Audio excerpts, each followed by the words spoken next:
जय हिंद स्टूडेंट्स आज की इस वीडियो में मैं आपको बताऊंगा कि कक्षा 10 जो आपका क्लास 10th का सामाजिक विज्ञान है उसके महत्वपूर्ण 32 महत्वपूर्ण टॉपिक। अगर आप इन्हीं टॉपिक को पढ़ लेते हैं तो आप अपने बोर्ड एग्ज़ाम में 90% प्लस मार्क्स ला सकते हैं। और आपको क्या करना है, इस वीडियो में मैं आपको 70 नंबर पूरा कंप्लीट करा दूंगा। जो आपका 70 नंबर के बोर्ड एग्ज़ाम में क्वेश्चन पूछे जाते हैं वो भी आपका 2025 बोर्ड एग्ज़ाम के लिए रहेगा। 2025 बोर्ड एग्ज़ाम में आपके जो भी प्रश्न पूछे जाएंगे और इन टॉपिक के बाहर जो टॉपिक मैं आपको बताऊंगा इन सभी टॉपिक के बाहर आपका कोई भी प्रश्न नहीं पूछा जाएगा। तो अगर आप हमारे ऊपर विश्वास करते हैं और आप हमारे चैनल पर नए आ चुके हैं तो आप हमारे चैनल को सब्सक्राइब कर दीजिए, हमारे वीडियो को लाइक शेयर, हमारे वीडियो पर एक प्यारा सा कमेंट कर दीजिए जिस टॉपिक पर आपको वीडियो चाहिए। तो चलिए देर नहीं करते हुए आपके वीडियो को मैं शुरू करता हूं।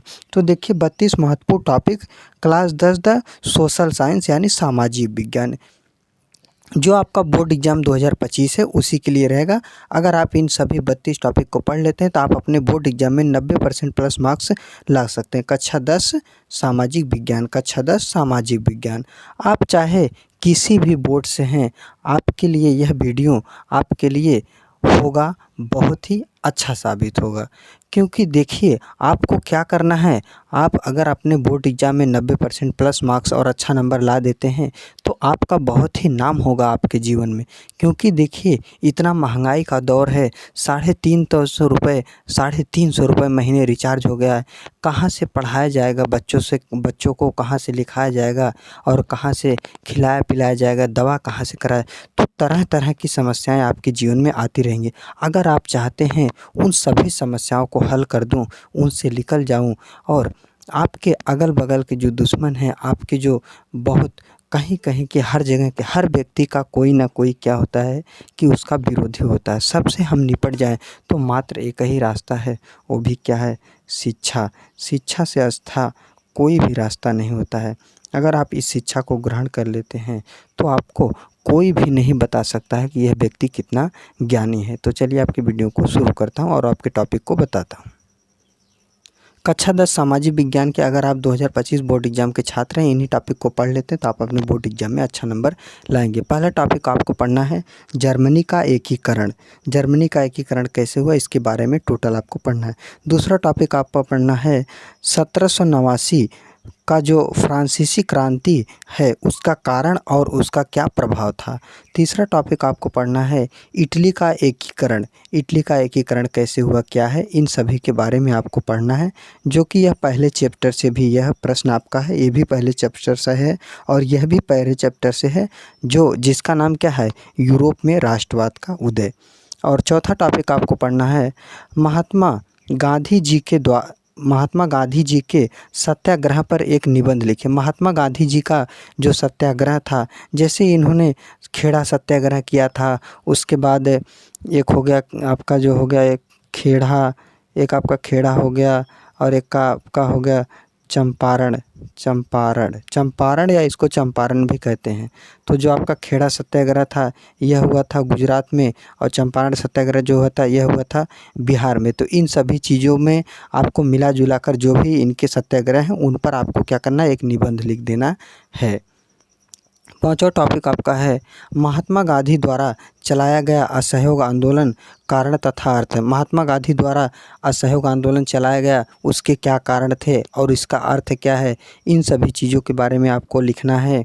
अगर इन सभी चीज़ों के बारे में लिख देते हैं तो आपको यहाँ पर पूरा नंबर दे दिया जाएगा। देखिए बहुत लोगों के द्वारा कहा जाता है क्या कि जो पढ़ने में अच्छा होते हैं, बहुत अच्छा राइटिंग लिखेंगे तो उनको नंबर, नहीं, राइटिंग नहीं मायने रखता, मेन चीज़ रखता है ज्ञान। देखिए क्या मेरा बहुत अच्छा राइटिंग है लेकिन मैं सभी परीक्षा को हाई स्कूल क्वालिफाई किया, इंटर क्वालिफाई किया और वो भी अच्छा नंबर से, और मैं चाहता हूँ कि आप भी बहुत अच्छा नंबर लाएं। कारण और असहयोग आंदोलन जो कि 1920 में चलाया गया था, अगस्त 1920 में, और 1922 में इसको वापस ले लिया। किस कारण, 22 फरवरी और जो कि आपका जो क्या हुआ था, चौरी चौरा कांड हुआ था। 22 फरवरी 1922 को उत्तर प्रदेश में एक गोरखपुर है, वहाँ पर चौरी चौरा नामक स्थान पर क्या होता है, एक आपका हुआ था चौरी चौरा कांड हुआ था, उसी के कारण असहयोग आंदोलन वापस ले लिया गया। अगर आप इस टॉपिक को पढ़ोगे तो आपको खुद समझ, अगर आप चाह रहे हैं कि इन सभी टॉपिक को मैं खुद से आपको पढ़ाऊँ तो आप कमेंट कीजिए, मैं इन टॉपिक को आपको खुद पढ़ाऊँगा और एक एक टॉपिक को समझा कर पढ़ाऊँगा। टॉपिक नंबर 5 के बाद आपका छठवां टॉपिक है महामंदी के कारणों को लिखिए। जो महामंदी आया था 1929 का महामंदी, 1929 का महामंदी, उसके कारण आपको बताना है कितना 1929 का जो महामंदी था, महामंदी के कारणों को बताइए।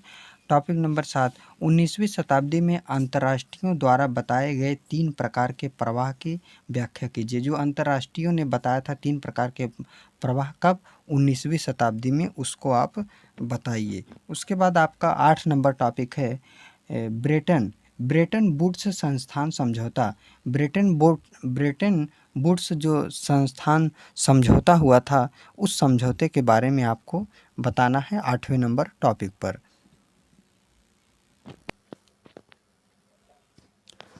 टॉपिक नंबर 9 आपको क्या पढ़ना, पहाड़ी क्षेत्रों में मृदा अपरदन तथा रोकथाम।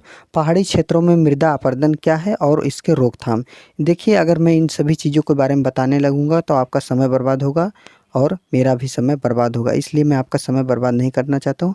मैं इन टॉपिक को एकदम अच्छे से एक एक टॉपिक को समझा कर, मृदा मतलब माटी होता है, मिट्टी होता है, और अपरदन मतलब कटकर उसका बह जाना, कटना, उसका कटना ही अपरदन कहलाता है। अब इसके बारे में डिटेल से बताया जाएगा आपको, इसको रहने दीजिए। मिट्टी के कटाव को, अगर किसी कारण से मिट्टी का कटाव हो रहा है तो उसी को अपरदन कहा जाता है। तो ये हो गया आपका 9वां टॉपिक। 10वां टॉपिक आपका जैव तथा अजैव संसाधन। जैव संसाधन क्या होते हैं, अजैव संसाधन। जैव मतलब जो जीवित है, अजैव मतलब जो जीवित नहीं है, मतलब कुछ ऐसे चीज़ें हैं जो हमारे पर्यावरण में पाए जाते हैं, जीव और निर्जीव। तो जैव तथा अजैव संसाधन। 11 नंबर टॉपिक है जैव विविधता क्या है, महत्व बताइए। जैव विविधता क्या होता है और इसका महत्व बताइए। 12 नंबर टॉपिक है मृदा अपरदन क्या है, कारण बताइए। मृदा अपरदन क्या है, कारण बताइए। आखिर इसका अपरदन क्यों हो रहा है, इसके क्या कारण है, इसको आप बताइए। 12 नंबर टॉपिक।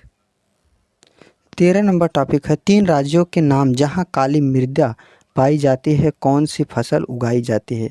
उस 3 राज्य के नाम बताइए जहां पर काली मृदा पाई जाती है और वहां पर कौन सी फसल उगाई जाती है, इसके बारे में आप बताइए। 13 नंबर टॉपिक। 14 नंबर टॉपिक है बहुउद्देशीय परियोजना के लाभ तथा हानि। बहुउद्देशीय जो परियोजना है, बांध बनाया जा रहा है, उसके लाभ क्या है और उसके हानि क्या है, इसको बताइए। इसको आप बताइए। लाभ देखिए है जैसे कि खेती उती हो जाता है, सिंचाई हो जाता है। हानि ये होता है कि बाढ़ भी आ सकता है, इसके बारे में डिटेल से आपको मैं बताऊंगा। और 15 नंबर टॉपिक है भारतीय कृषि की कोई 3 विशेषता। जो भारत की कृषि है, जैसे भारत की कृषि है उसके जैसे आपका है फसल, जो देखिए फसल के कई प्रकार होते हैं और जो आपकी कृषि है, कृषि के भी कई प्रकार होते हैं, तो उसके बारे में आपको डिटेल से बताइए। भारतीय कृषि की कोई 3 विशेषता आप बताइए। 15 नंबर टॉपिक है आपका। और 16 नंबर टॉपिक है चावल यानी धान की खेती के लिए उपयुक्त भौगोलिक परिस्थितियों का वर्णन कीजिए। चावल के लिए उपयुक्त भौगोलिक परिस्थितियों का वर्णन कीजिए, इसके बारे में आपको बताना है।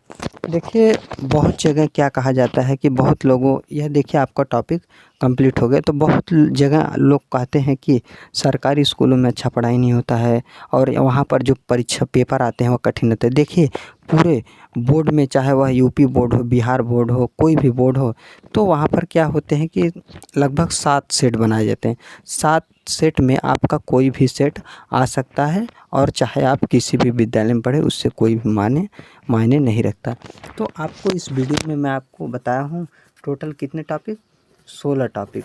और जो आपका पार्ट 2 बनेगा, पार्ट 2 अगर इसी वीडियो में बनाता है तो लंबा हो जाता है। पार्ट 2 मैं आपके लिए कल ही लेकर आऊँगा। पार्ट 2 में 16 टॉपिक, 16 ये और 16 ये प्लस 16 कितना हो जाएगा आपका 32 टॉपिक। और आपका 32 टॉपिक टोटल कितना, 30 2 32 टॉपिक। 32 टॉपिक आपके क्या हो जाएंगे, कंप्लीट हो जाएंगे। और आप इन्हीं सभी टॉपिक को पढ़कर आप अपने बोर्ड एग्जाम में 90% प्लस मार्क्स ला सकते हैं। तो अगर आप हमारे चैनल पर नए हैं तो हमारे चैनल को सब्सक्राइब करके चैनल से जुड़ जाइए। आज के लिए बस इतना ही, मिलते हैं कल के वीडियो में। जय हिंद, जय भारत।